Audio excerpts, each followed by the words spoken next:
Malon maut. Rai o fia mal fom tarai.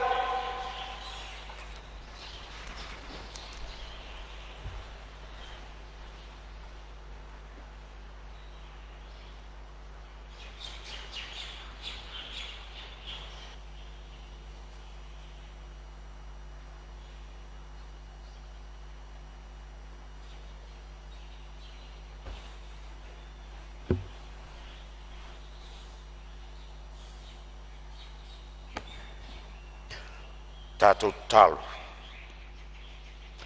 Pangalava lo alofa le li e le tua. O mātou tari tonuina le nei tai au. O toe ulu fale mai lau Palemene o taitai o lo watunu. Se o mātou soa le pule le li e awase manuia o Samoa maona tangata anu. Sa mātou whaia malolonga le pōngi sao le pō. Whawhawina lo mātou malosi le li e o mātou o taitai o lo watunu. Whawhitai lau pule whasoifua ia i mātou o whoa il malosi le tino. Ai mai se o le mawhau whau le li e a wala mātou ngā luenga. Mātou whawhitai atu lau a fio. Le manuia o Samoa lo Aso Tofi wa e tuuina mai iai. Tu mau atu pēle vi inga ia te oe le tua le tamā. Pangalava ele ai se sio i mātou ma le nei Palemene iai lima mamā ma le loto mamā mātou a whē atu. Ia e lofa whamangalo tai o lo watunu ule li. La mātou ngā luenga ua whaia nei le li ie. O ngā tutonunga le mu mai le anganga o lau a fio e taito o ruainai i mātou so mātou vai le li ie. E tapua inga lo watunu a mata mai lava i le au mamadu le malo ma le masiofu. Lo lato sase e tolu o sui o le fono o sui tofia ma o lato wharetua. Le i tu vai o le whamasinonga le li ie. Ai au whai ngā luenga to tofi so se whata whai taulanga.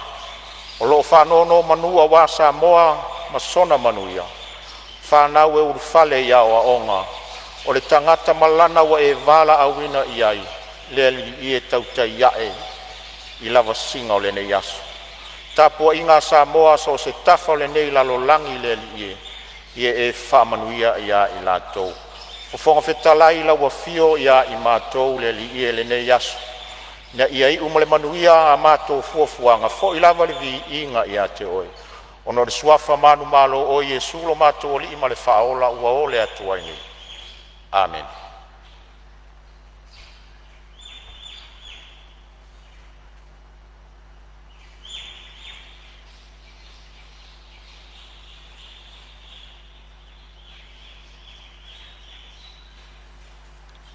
Whaftai, naraia.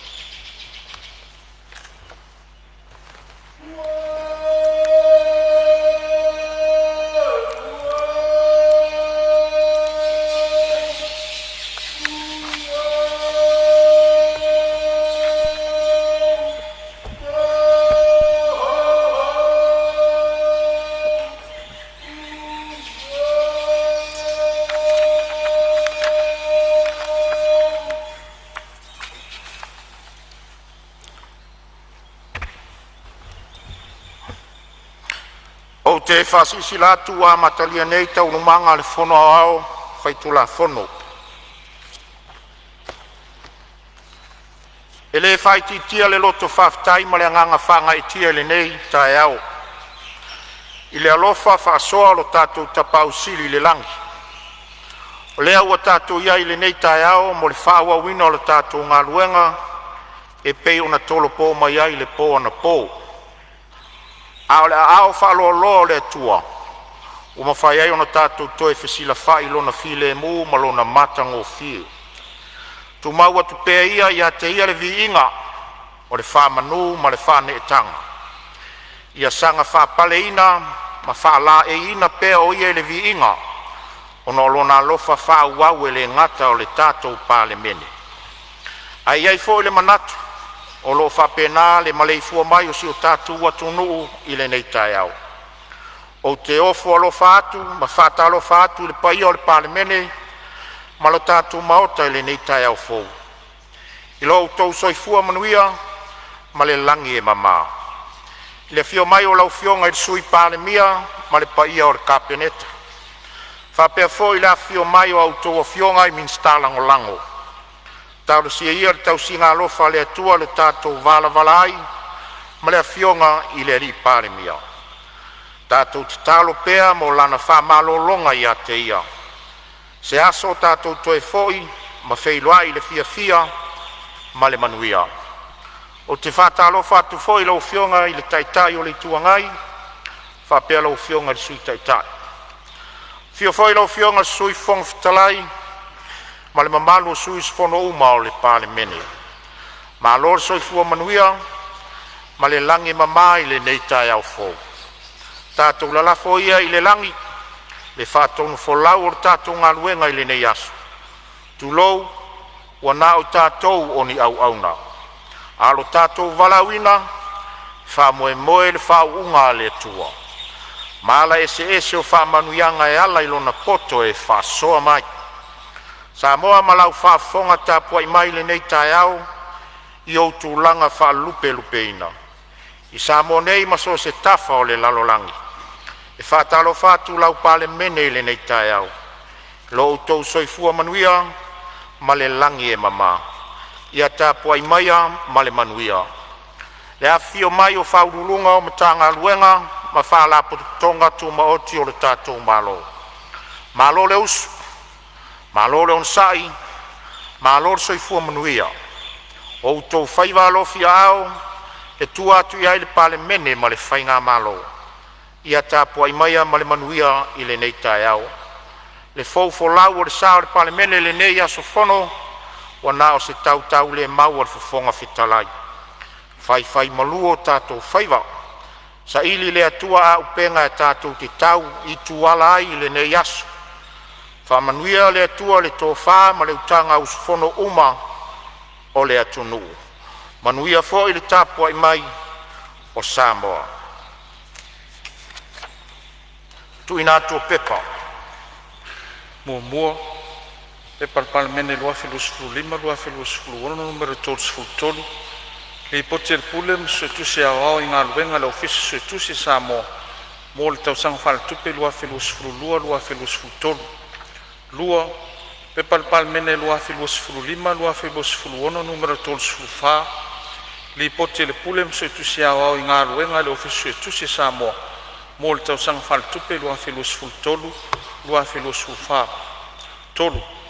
Pe Palemene lua filusfulu lima, lua filusfulu ono, numero tolu lima. Li poti le pule mse tusi ao i ngā luenga le ofisi tusi Samoa. Mo le vaitaimi i ulai lua filusfulu wha. Ia te sema lua filusfulu wha. Wha. Pe Palemene lua filusfulu lima, lua filusfulu ono, numero tolu ono. Li poti whale tausanga le mtanga luenga o soifua maloloina. Mo le tausanga whale tupe lua filusfulu tolu, lua filusfulu wha. Ma le lima.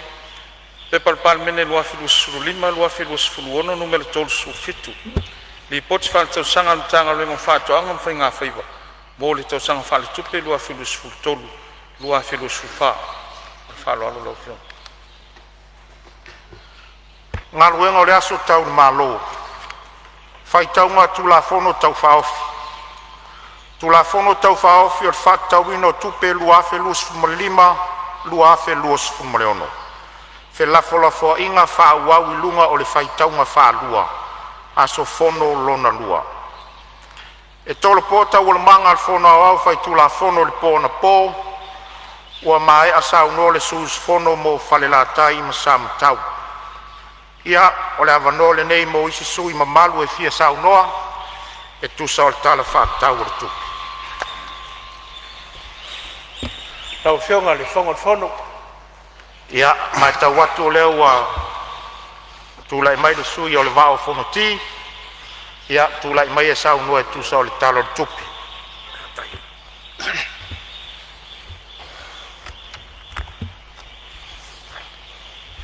A whai e au lea kua mai kā kou. Wai ea se whasanga kau mai. A whai e au lea kua mai kā kou. Wai ea se whasanga kau mai. Whawkai la o whionga le whongofkalai. O ngau le avango leo a kuinga mai. E whalau mua ai le sa o le waa e kasi a Samoa. Le waa o whao ki kup. A wā ngi moku ngā awha o ngi moku ngā mangat. A o se sao whoi o le ngei kumano. A wā le kala whakakau au kuar kupe. E pe o ngā whansia. E le mahoka o le Palemene i le ngei kai au.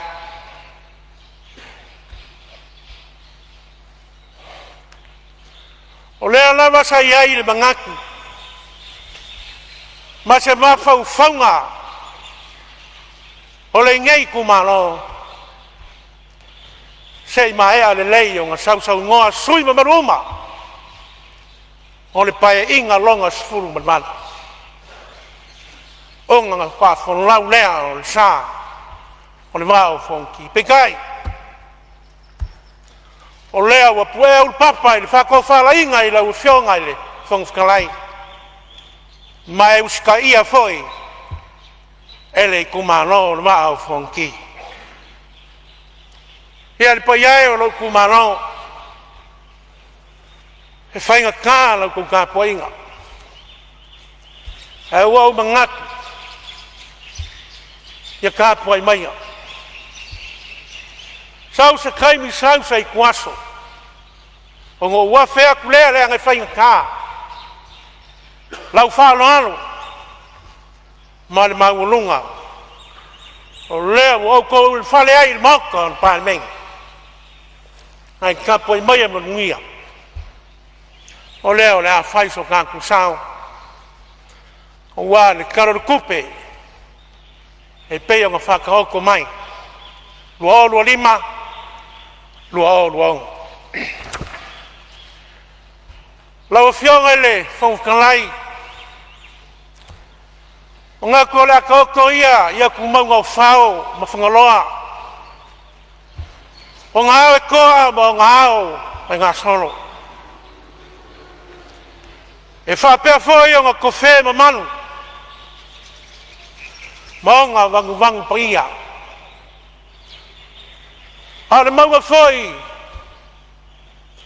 Hoi mai ngā whesili o mai ai Samoa pong au. E peo le kala e whai il maoka man malai mai ku. E whio ai le wau whainga. E lalaka ai il makua ia kana mai wau. Al maoka foi man malai. Whai mai ngā saili o mai ai kupu o Samoa. Lea lea. Ngā mafu ai o ngā maua le ngoa. Ma whai ngoi ngai o kā kukungu. O Samoa. Lau whionga le whongwhikalai. Ma ngakua le ese foi lea. Man maoka o le kangakia, ma le kanga mamangu o le aku. Le maoka i ke whai mea le maoka e. E a lei le ko whakakala. Ma le aua whamau e mapu iai leo nge kafi. Ma le la senga ngā ami. Ai a Samoa malang ka puing.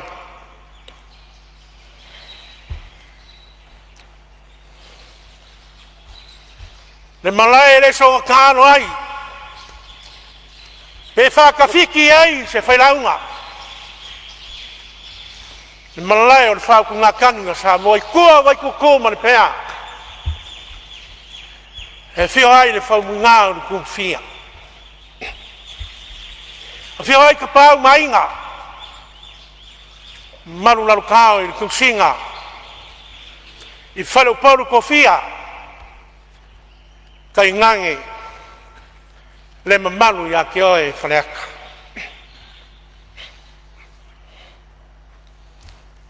Leo mai o ngai whau sunga wharu kā kukai au i le kua.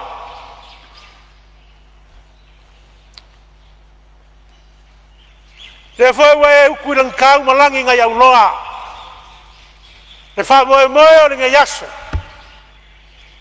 I ngai a kong i mangua wā le whangausua le kungu. Ma o lea wā e mua isi il sao Samoa. Le fo e ka fu e fa pongaki o lau kele. La ngona vivi ma le ngona fa kai le kua. Ongo lea wo suia le fongo, ma wo ka ko o mu fongo kala. Ile mau ka fongo Samoa. Ile ngai ka au nga kofa. Via le kua. O le au le malosi. Ma le manga uma. Ok. Moi fa kulo kwai.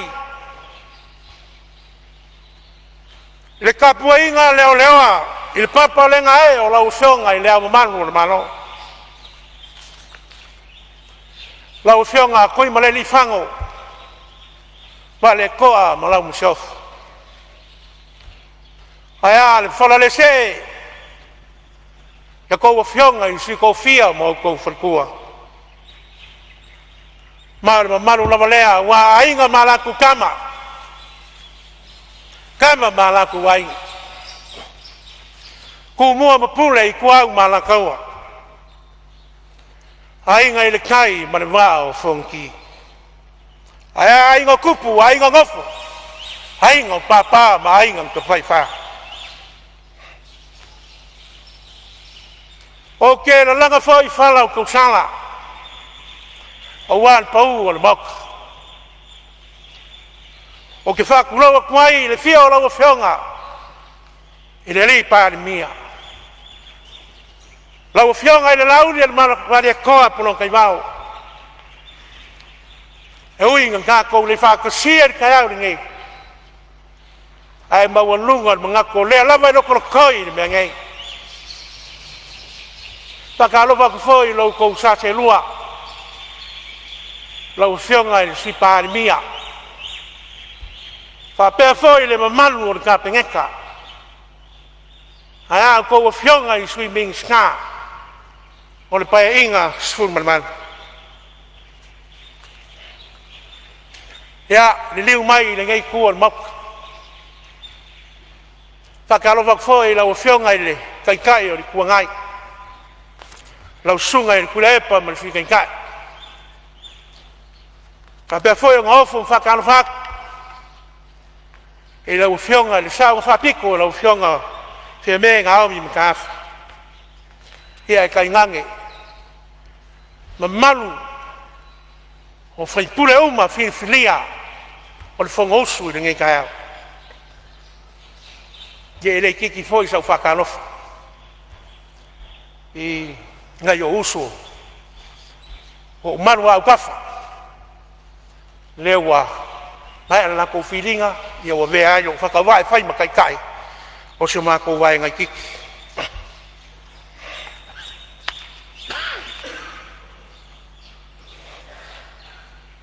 ele ngalo fo ia fia i songa mau ka poi ngai la o fionga fa sincili Papea la fionga le pleskengi. Fa msngonga fangum swafa. Aya maulunga. O li makamai kai o fa msno. Ok, fa klo foi. Mar fa lo kere ngai kai ao le mai. O la fionga le fong skalai o mak. O le fong osu o Samoa. E fa pe foi la fionga ile sui fong skalai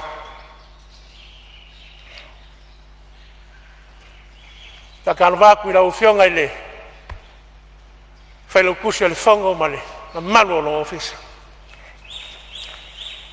fa pe foi o wofo lo fa ma fa ka lo fa ku fa lu lungo ka nga wenga ta la ko ku mo ki mo pisingisi ka ku malo Malong sa malong a lului o le fakwa kor ka ko malong o lo ko au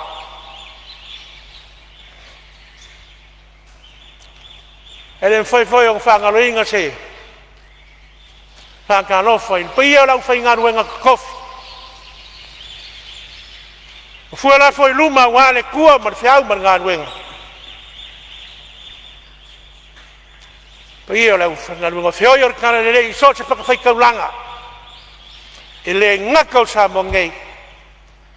Ai whapea fōi ia ko ngu e mamau. Te o whamalo ka talo. Leo wa se manu le sa moa.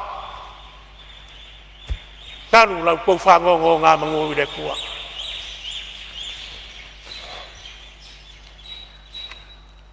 O pa ia, sau o ia mamamalu sau loloa. O sa moa mai ai maka whangua o le laoso. Sa ia pa ia le siwat whangua i kulaka i whanmoa. Maka wilo ai mangu o malo. Lau whiongan whangwhakalai. Ngako se abangoa le leili ngei. E au pai ai se au kumalo. E kumalo le mao whongki. Wane fiolo whionga. E le ruano whainga. A whio ai ngai lua. Ma le ngofo au soni. Ma maru le ko wha ma le makua ia kalmai wau. Lala kai fo eng kai. Ia le kumalo. Ia maupu, ia ke oi whangaloa. Ko leo wa mai ale whiringa. O se maa lava, sa koe kau whao whiofi. I le ngau wā, ma le ave le au lea. E kai o leo wa koe au mai lau kou whanoana. Mau koe whakua koe ngai. Me whakau waa, ma le vai. E whao au pēa. O ngā kau awe, ngā whore kā koe kumano. I le ngei fwoi lima kau sanga, i longa pae inga si fumanmat. Pāwhikai kāno. Pāwhikai le wha mano los. O lau kou wha. O lau kou whau kou kanga. Sa maa losi ai le wha moe. Pa leo po moe. O kalo alo. Kala o le paia inga karuai, ma le paia inga ngei. Inga wau kulai mai le kofi o le kako i kumalo. Mai le palo ka kele lua ulu kasi. Sau le pa election. Ko e ho mai le palo ka ngei. Lea wa whakonu. O ngā ko mai lau pule, whāloalo, tāro whai. Tāro whai au sea kaubi ai. Ngā o se whamangak. Lua lo kolu sa, kausia ma whale ai a wala.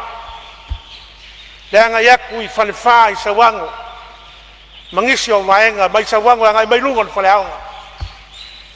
Lea sa pale kongu ai le pas. Kau sa ngangei. Ai le mai ane pai. Ia le ngau o kou sila iai. Wa mulinga foi le moto wei. I au ki langi mo melponge. I le kulanga o lea o iai o kako awala. E a ngā iaku le manga koru. Se ia pa ia le fionga i kālwhanga. Lau fionga whongwhikalai. O le maenga leo le awala e malanga i whangaloa. E ku ngā koe ke malanga koe se a paia kalifanga le kaimiringei o ke mori mawaku whaafafonga mai le langi kua ngā o le 5 minuti e me mori ai le whaafakekeri i le whainga malo a le whaakua kua i le kua sa mau kasi o le whainga malo al pas i fukia wa sola i laro le kai kainga a le fionga i le kamai kai Palemene e sao ngā whaapiko le whionga ia whimei. E meisi o le whainga mano. Mana langa tio kumano. Le loko fia, ma le loko whaafkai. Loko malo, meisi lama i la kou o lo ngofo mau whafo. E ngau o kou sila mai au penga meisi. O se ngā ruenga, sa kau mo whai ai i lau kou awanga. Ia, e le masalomia o le ulai mai o le fionga le lauli le male koa e mese o sui palemia ma fionga ia di minska o ke loa le afa mai au mai ngā ruenga au wala ngā kukumano le anga o whainga maro e whakukua i le kua pei fo yo mo upo aki whale le karangoa e le kiki le nganga whawkai i le paia o lau whainga ruenga lau sunga e le ka maa whakongu o kako mkanga ruenga pia sai lau fionga whaur kai whonga ko miki o lau koe inga ka maare ka le sia e whakasa lau sunga kasi ngu kime mari whanakua ia sa maringa paia o lau whainga ruenga i so se whakawhai kauranga i ko kongo lo kumalo wao fonki whawhakai mo ako kausanga mo lia o lea ua kaumuia le whiringa o kako koe maro whawhakai whaloalo tei se kaimi kako whenua lea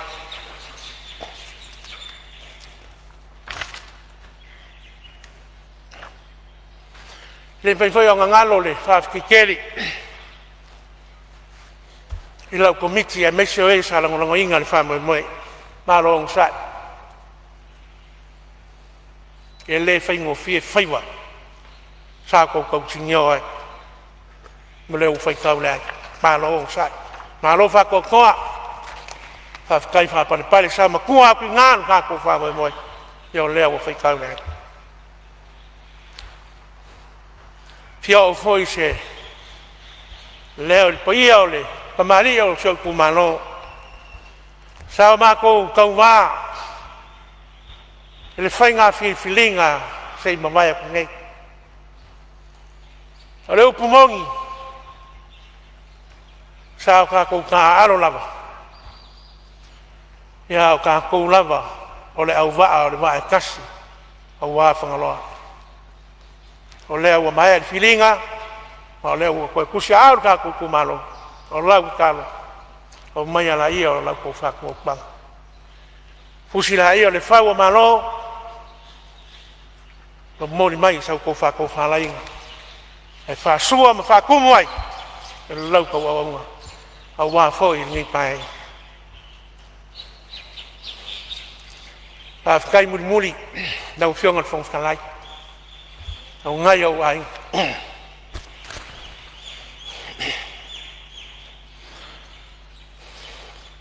ngai o mai whawhikai kere whawhikai le lango mai e kumaki e a le ka ngaka o ngai whawhikai le ko walofa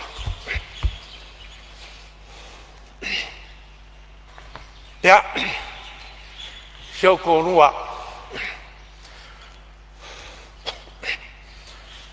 le wharekua e awangila, le malu, ma siau whangau, le voe lau koe whaiak, o mai na ia. O mai ngā o e koe whaia ka kou pisingisi, whaia ka kou George's Pizza, ma George's Vento, ka oko mai leo ku whai o malo. O lea whai o lea koe sa ngai akwa i o kai, ia o maane, ngei whoi pai inga, o wā se ai o whangaloa, o sa moa lo whakan mai. Lau whiongan whangwhikalai o ngā ua o mai lea i le kala o le kupe lua o lua lima lua o lua o whamawinga e le ngei kumalo lua sa lau patenge e lango a le vaa o whongki le kala o le kupe ngei whamalo whawkai lau whionga i le tui Palemene lau whionga i le mingiska kupe whapea fo i le o fitasili man pulenga e leo ni ngā ruenga e whaingofie e o lor pulanga kau kupe e lema whainava o ngā paela iai le sinsira langor ka mawa ingo sa mo leo a lufi wha moe moe aku e lau kou polo wha soa au kou wha mamongo se la fo ai ko fa ma ka wa Palemene e mesho mi o Samoa o lo fa kali mai ia inga wenga e fa pio ka ko wala ngai ya para kasi lava si vaenga ia o ke fia o kwai o keleo o mga ongo ngai kumalo ia o uma nga forsia lua kasi se ia o maile ma singa karuai ia o ke langi fa pese lava kelo mga ongo le kumalo al mga onga piko siri ngai la o fionga fong kalai o mako awala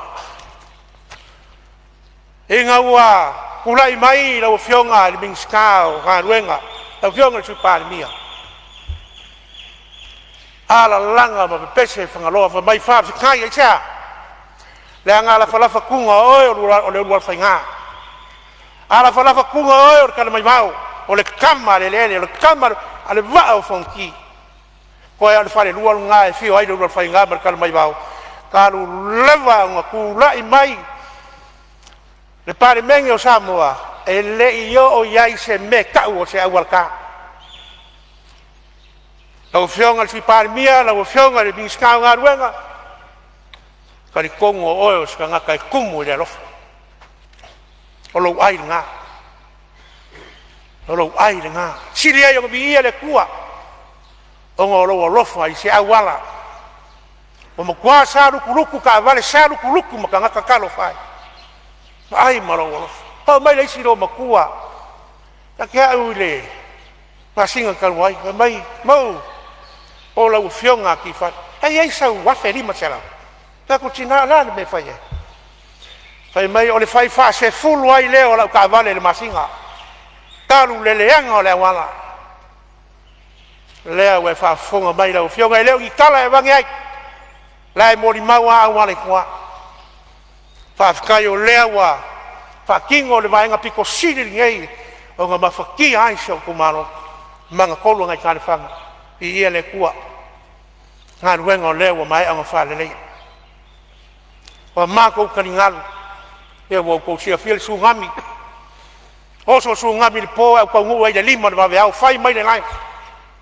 fa ma ngi ai ulanga lewa le sa ula u ngai fo i le pai kanwai kali ngalu wa fanga lo abo si ai mai se swa kai wa se foi kulanga wa swing on ka kalo mo po ngale ku malo fanga lo fa le le anga ya ku kali fanga se ya pa ia le fio anga u fa o le vai le u fa o le anga ke kele ngai ka fenga kalo fai le fio anga so ma ko ngu le malo se ngu asira sira ele o fio ngol fo kala o pufa fa a kole afal o le wala sima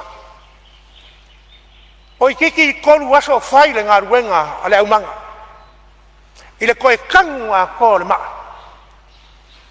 inga ia mafai awanga ile makia le soi fua mane ma ki ka kano aku la ufionga le miskao ngar wenga a e fia sia le so o le fka mo fa kaula ka bar fo fai fo ka ki ye se fai ma mo mau lango mafianga ia o lo ku malo la sui ko vai le ngau le kofi ngai o le pese la vale lang awala makaringa ya ko aku ile la ufionga marka ku malo ya ko lu finga me le mang kuai ya si ku malo foloa ya la ufionga fon kalai wa mai a sao ngai ku malo ilava nga kang fayaku lua se lau pasenge le lango va fonki e il caro kupe o lewa fa ka o mai kar si ia le lofo le kua il fa ka fe le fiongare pe Palemene sai nga ngase wa se malo si fa fowinga kaul fa poesia le kua le malo si fa fowinga ko ka liu mai ai ka ko me fa kas fa wa le malawi ole ase leo foi wa pa wa ngalu maka papa sa fa fonga Samoa Ia o lo iai whau la vea lau fionga le sui lo sau. No tu atu le avanoa lau fionga le sui Palemene. Aftai e reise ngangai. Whana vela vele. Fionga le sui mamalu. Ia, sa whalongolongo foi hama le toa. E le tulangai, ia na awala. Nangona e alfia fia i. E ngā malo le fionga sa whapito sa. Whatino e ngā luenga. Ia le anta ua le motorway. Ai pa wale si mera i titia. Ngai le whaia wha a inga mea le Palemene. Ai whawhitai mo le whaia ea le nei tae hao. Ai no ufiu te talo i le a inga lea. Ia mo le pae inga talwa. Ai le sak, whai wha a inga. Ia le nganga lea. Ia tatia ia lea mai. Whawhitai lo whewhuftalai. Ia, malo saunoa lau fionga le sui Palemene. Ia, whau main saunoanga ua mata watu foi whai umal saunoanga lau fionga le sui mat. Ia, whawhikai lau fionga le whangwhikalai. Ia, whamarulu foi lau fionga le Palemene. Ia foi le whaingofie le venga o le kauamo. Kausoa, me se ai o le koe sea le fionga le Palemene. Ia o lau ngalawa ia. Ai masanga i foi le Palemene. Ia o lau ngā whawhikifiki koe inga. Oi, awakua umai au ke roa. O lo loko a koa. Ia e ke alofa ia whanloa masa moa a koa. Ia whiaun pomu kanai. Ia ua maea se kaungo whainga ngei kumano. Ia ngā mako kanungo aku. Ia, rā se leu. Ia, foi mai. Ia le kumano lo maa fuki. Ia manguia kere le usunga whangoa. Palemene, loko sfulman manu. Ia e ola ngei kumano le alofo le kua whawhtai. Malo whawhitai. Malo whawhitai le to tamua le nei aso. Whawhitai le tā pena o la foi lau saunoanga whaarua mau. I seo tu malo. Ai au lo pulo whaatala le lei. Ia malo finau. E ui atu le ekalesia o lo ngalue ai. Malo whawhitai. Ia o lo utatala atu le avanoa nisi o tātou sui e fia saunoa. Tu saltala whaatau ortu. Lewa bionga ini. Kumftalai. Ia le ua mauatu o le tutulai mai le afionga i le swimming star. Ia malia whenua lau fionga le swimming star. La atu atu momo le avanoa i le tu olo angai el malo. Tulai mai lau fionga i le suis fono sa nganga mua mua. Sao noa lau fionga. Aftai lau fionga whangwhitalai mo le avanoa.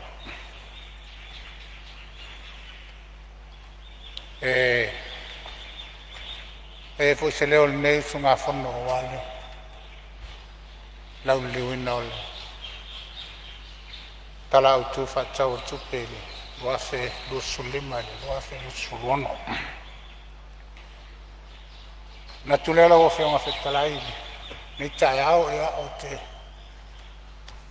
Tali tonu o lea foi o mona e sisile atumbua. Ia o alo tātou whatapuia mo le tātou matai sili. Pai ei lo fonga ma fonga tau mo le moli o le pai o le mota nei. Whade wai so tātou langona i nei a whapena na sula le alofa ma le anga leo le tua le nei tai au. I ama i foi. Ia le nei usu ngā whono tu sai. Ia ma le whasangi ma le whapolo. Ni inga lo tātou ma stai sili na ia tō manu. Ia awa le whono usua. Sa moe le nei tai au. Mana tulea lau a whiunga le whumpetalai.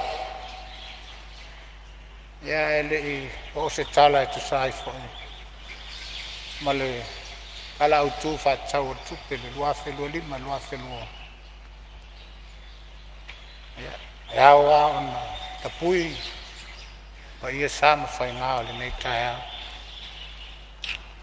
Mana tulea e o tele i o tu fia vai loa ma vai nganga. E mai nasa asai tila lwasa. E wale aso tawhai ngata nai whale ata.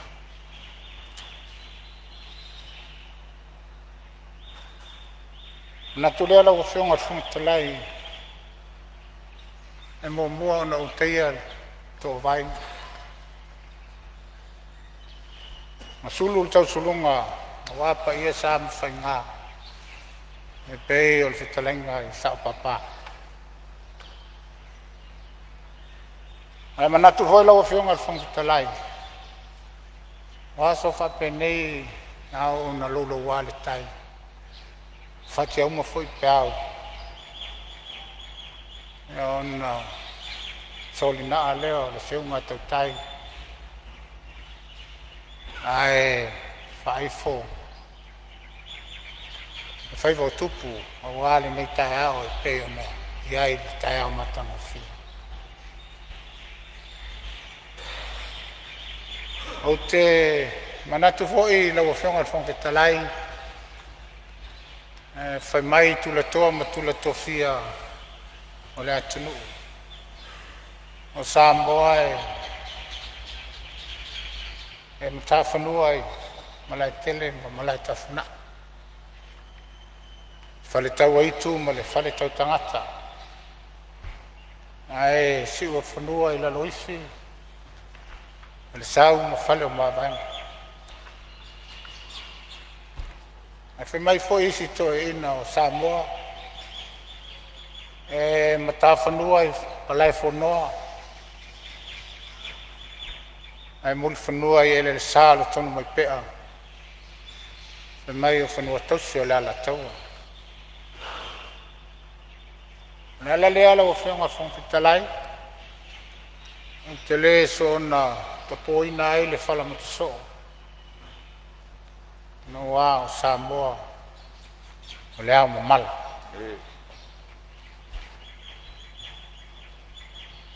Natu foi o leo wa umona. Whaalupe le tai au e peo le toto'o. Whangaloa. Le nei tai au I paia sa mamala. Ai au te tali tonu ia e awa foi o no o iei. Se tala le neusu ngā whono. Ia I pe mai le tapo inga Samoa ai e whaatama I le tulanga. O ia lama mamalu le tai au. Ia wā mamalu whale malo la wa whionga whongfitalai. Le whi mai o alua whionga o le sase lua I sui Palemene. Ta lofa o le se ei le no fole whionga li Palemene. Whaatulou ai le nei tai au. Nā tu fo ia. O lo whapenao na to sea.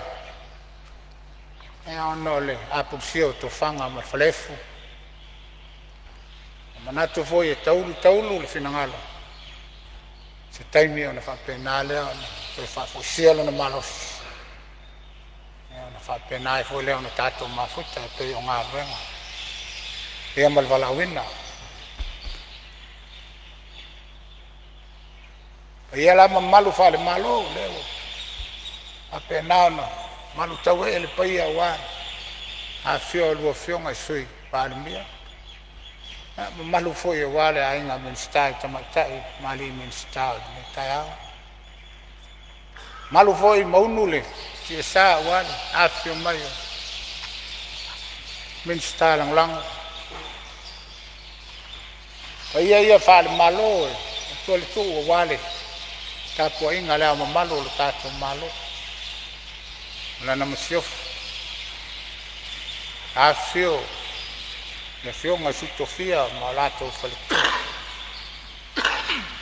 E le tapo inga le leoa. Le whio le whamasina sili. Ma le wasenga whamasina. E nane le whio le whionga le prestene ma le wasenga. Whamasino. O whanua maswafa. Ma walunga nao pa ia whale malo. Tulou. Tulou na ia. E au foi se whamatalanga I paia whale atunu sa la veo. Mai whai mai ole. Paia ai. Ni usonga tumua mapule I tu au malatau ai ngal tai mal wa fonti. Paia foi a wasua mal vai whanua o fo mai tulangi. sa ole msale mua ma le launiu na sailua tamal mono tele fatu el motu le la au na mutas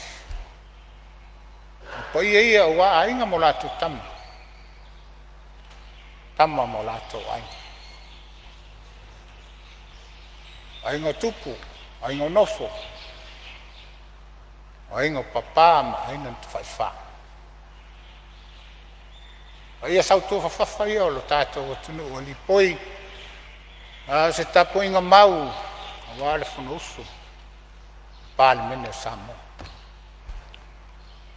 io no tuole al tu lo fionga fon fitalai fa ia fa tala le lei tele taia o tala le lei o tato mai tau tunu o tato tunu le nei vai tau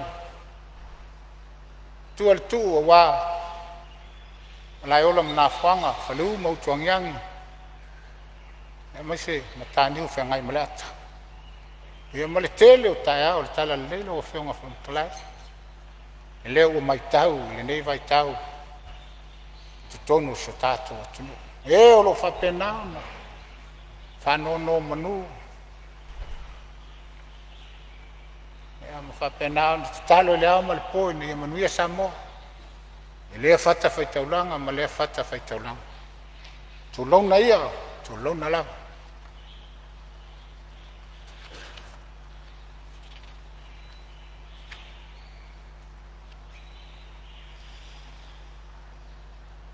ana tu fo ile ta po inga shu tu malo ia o te taltonu ele apo ina le u ia la o tu ta po inga sa ngatas tupu mai e o whapenana a whio ma papa au si tātou tu malo. Ia, tāpua mai e se taimi, ia o nao wo atu lea. Ai se tala o ala tau tāpua inga. E ongo outele nei, tai au ma le whanauso le tātou Palemene. Ia, whonga maua sa moa, i ona tūlanga. E o le lau liwina o le, tana au tu fa tau tupe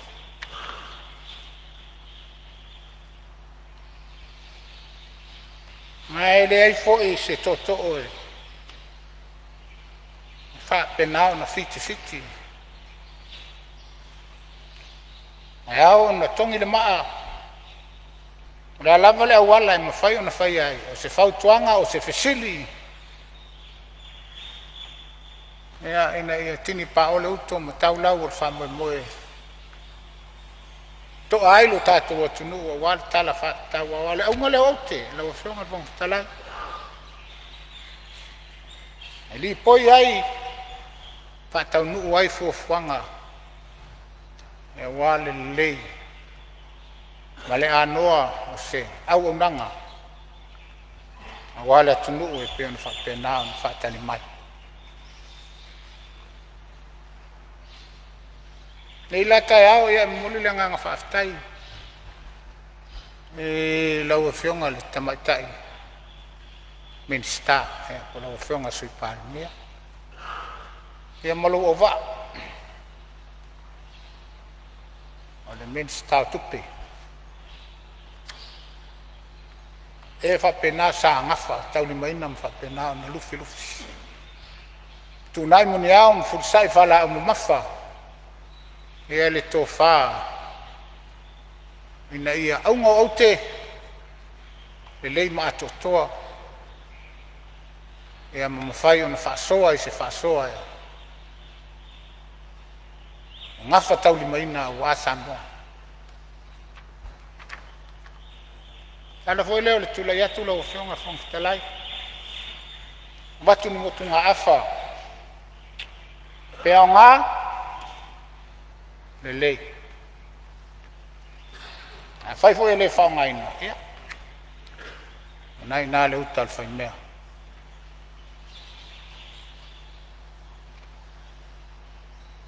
tilo male to al pona po wa fata tau no le ripoti ole komite o tupi e mamai tau ina ai la la tau sai di linga a ngai ai le tala fata o tupi mai talitonu la le mafofau ia ua tele se fesoasoani nei foi usugafono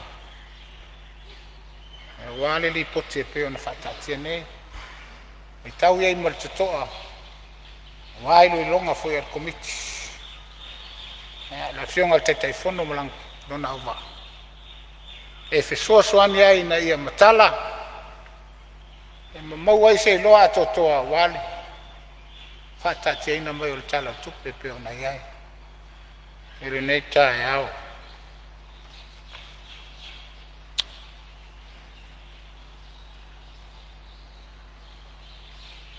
se lau 3 miliona o tupe faagaga mo tatou atina lua fe lua lima e se lau 7 miliona o lona uiga o iai e le tupe pa'u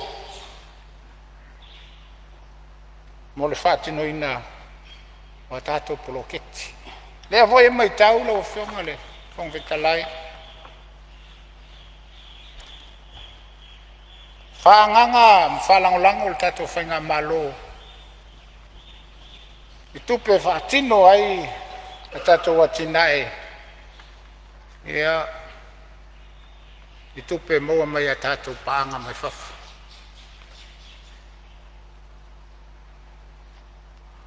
e leo le agaga tau popole le mafaufau lau afioga le fogafetalai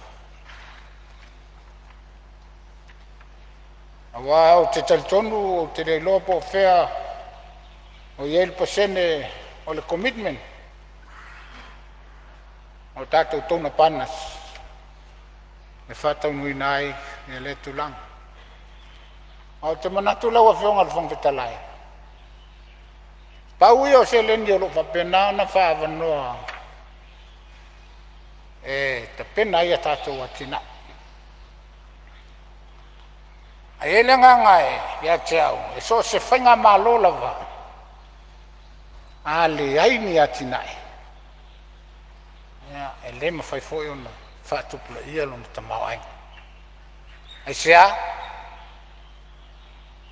ua foʻi o se leni ia e mafai ona faasoa atu itua ai i konkarate tagata anuu o samoa i company ia mafaapena foi lea ona toe faasafua mai o tatou tagata auā e totogi ai e le lautele o lau faigaluega a le tatou atunuu e o loo faapena ona latou manaʻomia ia le fesoasoani le iala i galuega ua a leai ni atinaʻi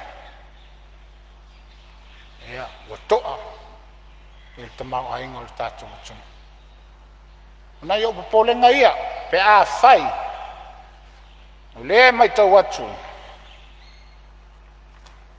ia ua tusa ma le 5 miliona e se ai le lua afe lua fa lua afe lua lima ma le lua afe lua lima lua afe lua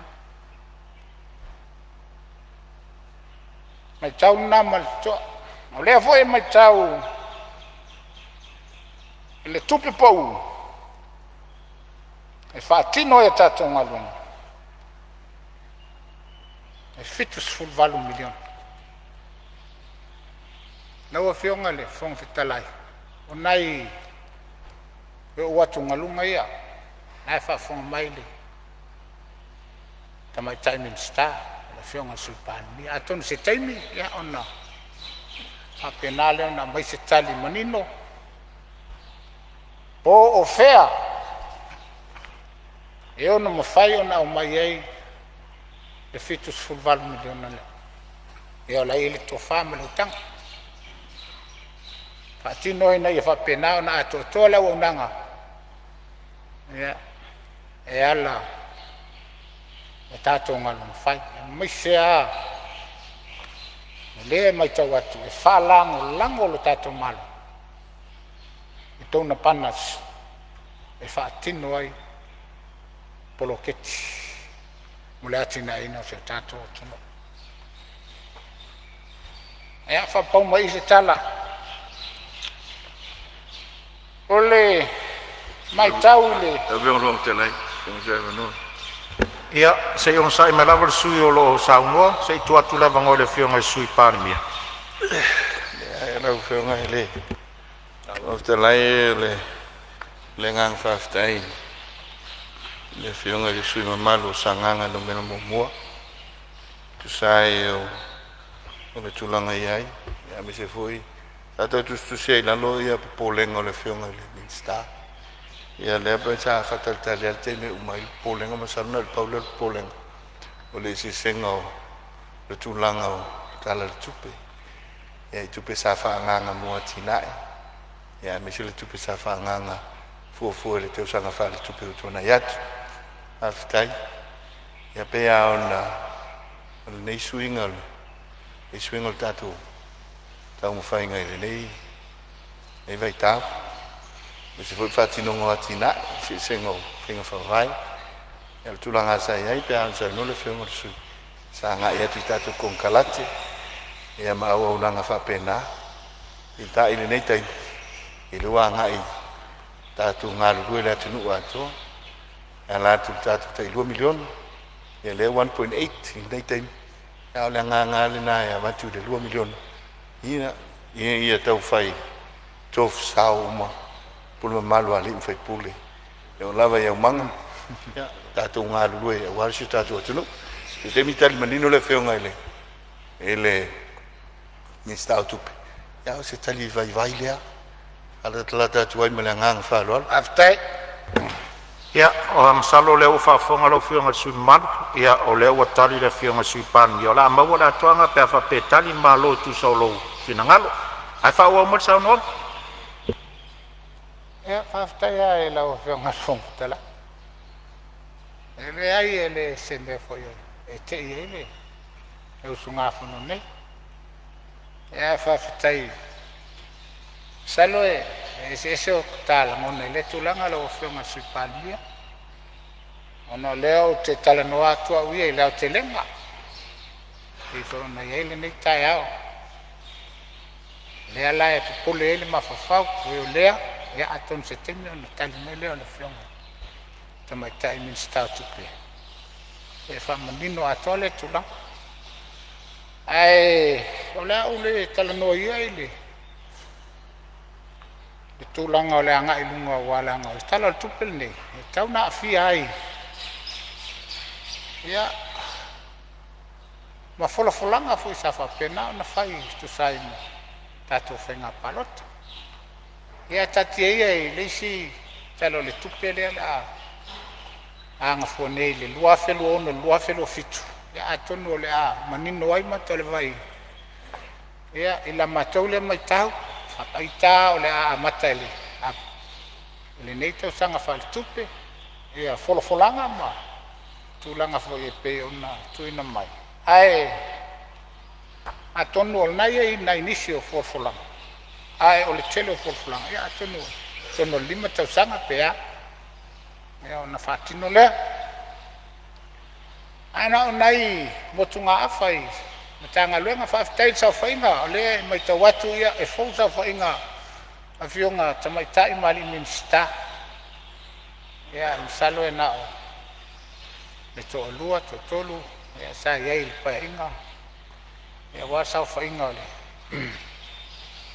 e ole ainga minsta e o te amalo te fa fitai e ile apena na papale mai e tu sai male o nanga ele fa ngofie e apena foi no fa manuele tu e ilo to balawina e ele ainga minsta toa o tō loto po liuli o tō tino e mamalama o tō wala na paule mele o te manatua mai le anga o te launga soa ia ia o le lau a whionga le minsta wao e silisila i whae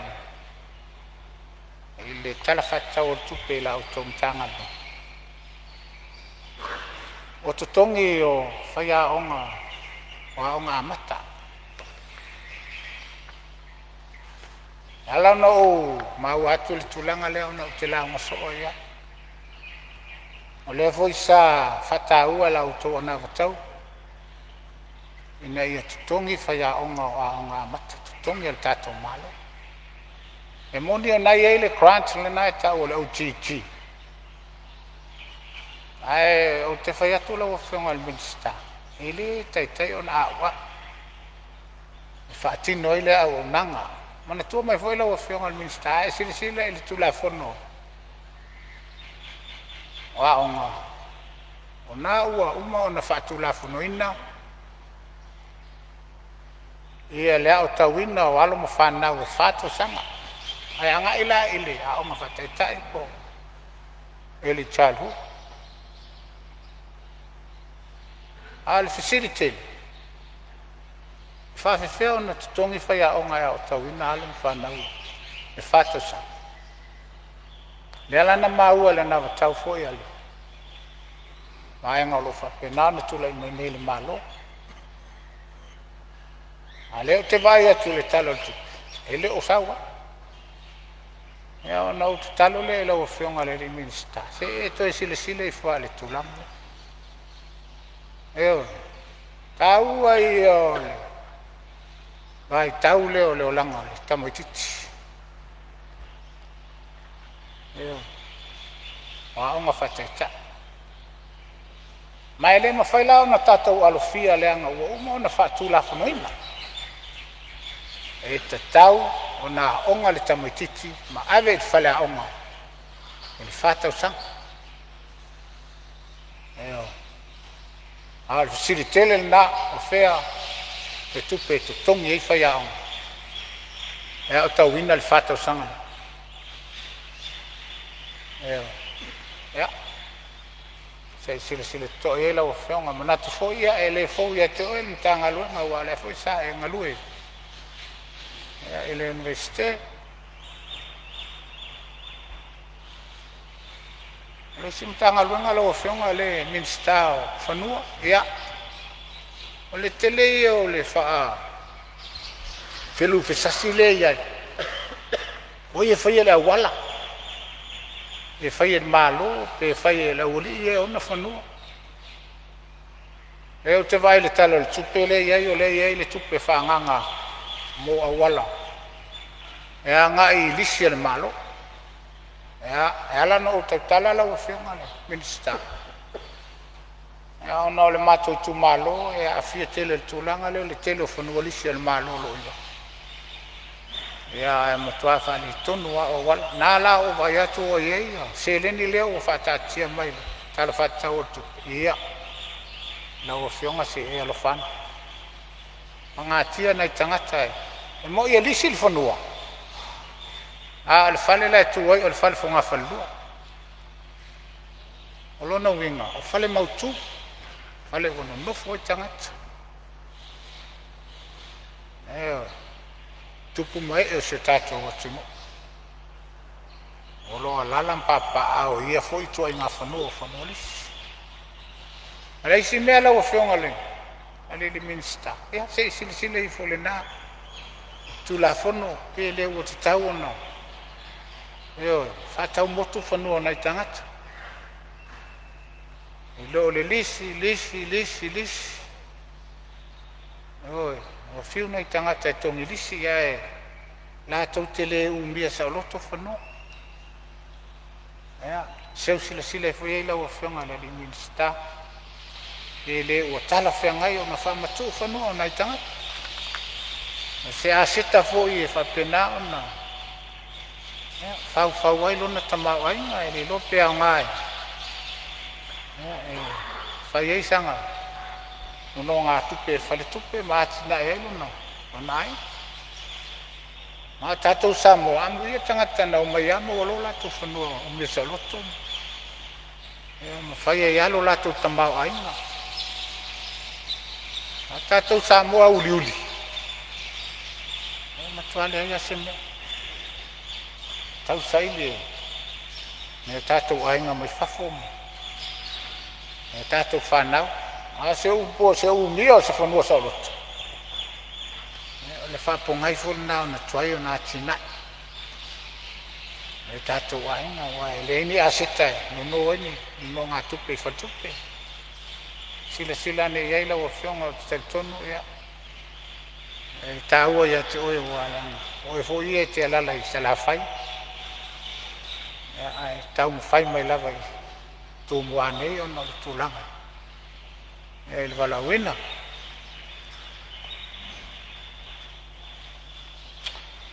ia au leo se motu ngā awhala o whionga whonga talai nā tu fo i o tai au whapenei e mawai awa noa e le ngata o whionga i ri whaipule whato ato ai mai mauta po la unga whatau pou me se fo i o awa noa mātou nei tō ina o mātuan mauta e whai e fo se talama o moli e fo ia na lo whaanga ma le whawhitai fo i le tumalo o le whato a maui atu le tātou whainga palota e whapena fu le nganga le o whionga whangwhitalai ni tai au o te whamalo ai ma o moli e lo whaanga o ale tumalo fo i malantapu ai ngā ia o sanganga tasi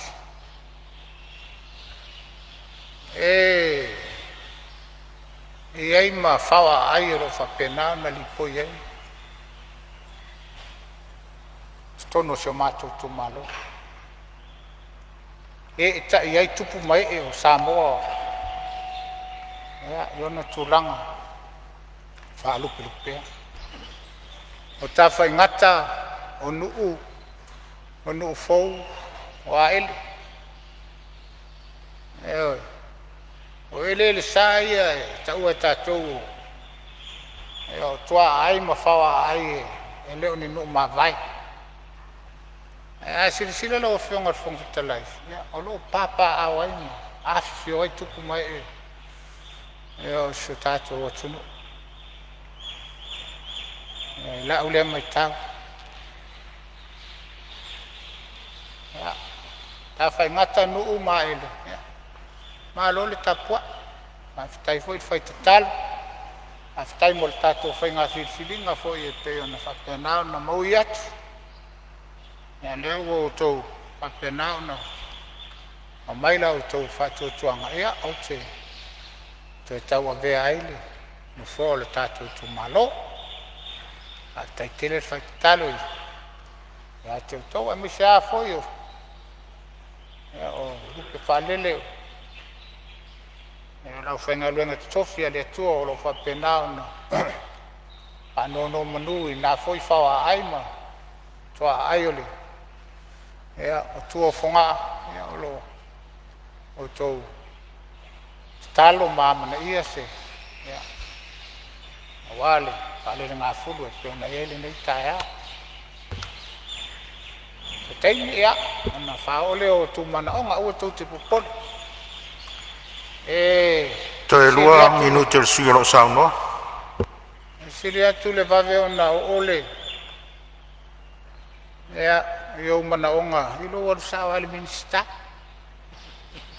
Wa fa leo atu i, na no utou fa fonga mai na, ele ia se me foi ele oli. Se vale ele minista. Mana tu le ala fiona. Olo ia fa la ve la fiona sui mano lo sa no sei tu atu le vanno a fiona sui parmi. Le no te inga la fiona le to si mamalo. Palemene. Ya io no mai te mai e foule nei tu. Ya le pula si awali. Yo, pe fa penal ma tu le no te inga. Ia te si mamalo per Palemene. O sui mamalo le atu no.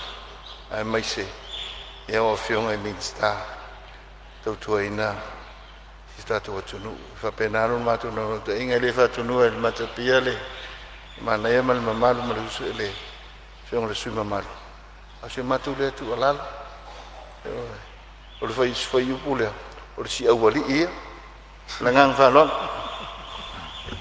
ia malofa tai ia leo faafoga mai lau afioga le suimalu ia pe o se faaupuga faasamoa le maua atu nonofo se faaupuga faasamoa pi faatamatama lona faaogāina ma tuumāmaina ai le mamalu o suisofono o le palemene o le mea lea ia sei amaia se upu o lau afioga foi ua masani le aganu e laei ai ma pale laei ai le nofo file mua le maota fai mai lau saunoaga o mai a foi lau saunoaga ia le fogo tule mai le sunga le fionga le si pare mia ia o pe o fodinga mai o le anga se tala o fai ia me vi tau o ulo o matanga o fia ia o tala fato in ia o lape foi o launga i risi taimi la o fionga al fongo tala e le si anganga le tau te mai tau mai ia no whawhetai mo ia whao mai launga fa mai la nga lo fio ni ave se ina la nga la fa longo sa mo me la tunu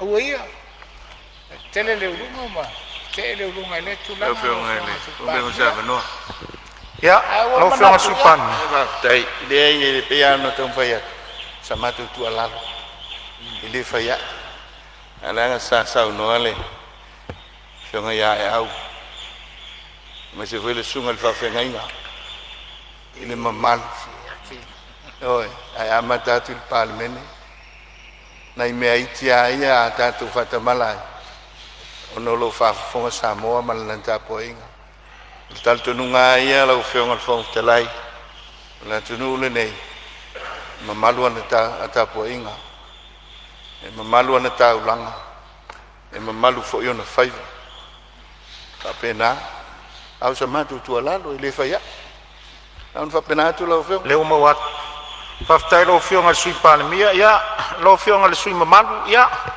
piano vai to lo fionga fo we masani la nganu ma upo te wala nganu ia am fa na fa nga mai sei si e tu mama ina ia le to finga o e wa fa e atu ia ila to sus fono mot la ngale mai tau atu no fo e fa tama le upo le si a wali ia pe se vai nga fo le fa ia nga i fa nga wo ma vai nga na e sa no mai se upo su ia le upo ia fa e mai lo taimi utata tu taimi malolo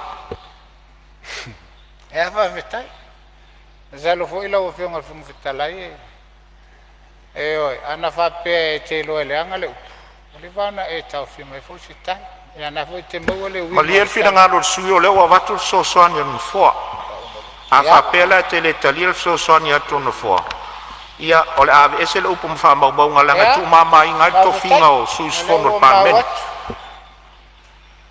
ya ave se ia le na upo le ole e di se upo ya fai ele tau tamali ia lai e lo le e le fionga i te mai tai mali minsta ia le nganga o le tala e le si tala pa pena ona o a fia se finangalo se so mo no fa lupe la inga minsta la o fionga ele i fa pela vana fa tama ia ata tu tala no lo fa la ma io la pe la ma i ste mi lo fionga io lea ia la tatu la use ia aftai lo fionga fong fitalai Nita fo fai fo ile ai malu apena na fio mai matala mai au ia le tunu ai se fa ulunga ala putonga tu mo oti fa ulunga ta ngalonga malu ya aftai lo tu tapoi ya fonga ele tu vale ina lava se fa matalanga wala tapoi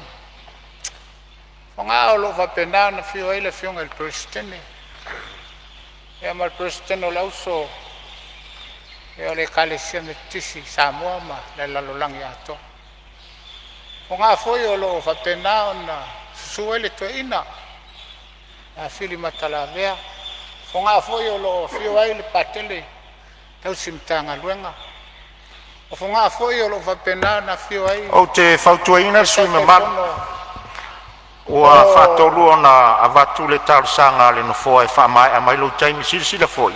Ua tua nai le tatu taimi malolo o le alawa e tua wano atu no foa ono tausinga le mamalu fono. Ai whamai a mai saunuanga lo fionga sui mamalu e le avea foni nau nau tae so li eitu la fono le moto. Me le la tau tapo inga nga a vetai le whai te talo. A vetai lo tau anganga ia e to e to fia ia o te tau avel tatu fo Ia, o le paia lea o atu e tau whanua malo le manitoa, lau fitalenga lau pā, tāpunuu, ia, maupū, malo whāle tolu, whātai mo le tapoing, lea o tō whālongolongo mai, ia, se tala foi, tua lalo ai le whainga malo o wale tala whātau tupe, ia, lea o iai le nei tae au, e whātai lau whionga whunga fitalai mo le mano, lea manuia tele le whunga whono le nei tae au, mo le nei aso, so i fua mai manuia.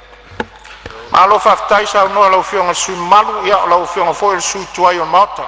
Wha malo whaftai, mai tauina lau wha mawina le kapeneta nisi vaenga, na la ngā le sau noanga.